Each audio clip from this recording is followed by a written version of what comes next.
Is your Ford Escape refusing to connect to Apple CarPlay, leaving you stuck with silence instead of your music?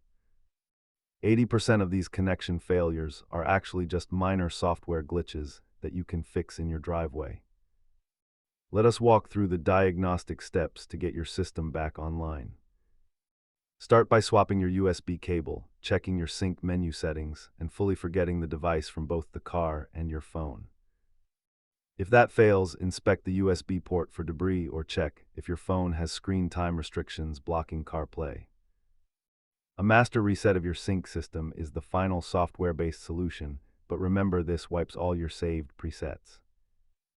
Most users find success with these quick steps, but if the port is physically damaged, you will need a professional replacement. A simple reset costs nothing, while a faulty module replacement at a shop can easily run over $150. For advanced users, scanning for error codes or checking the infotainment fuse can reveal deeper communication issues. Keep a quality cable and a basic scanner on hand to prevent these headaches from coming back.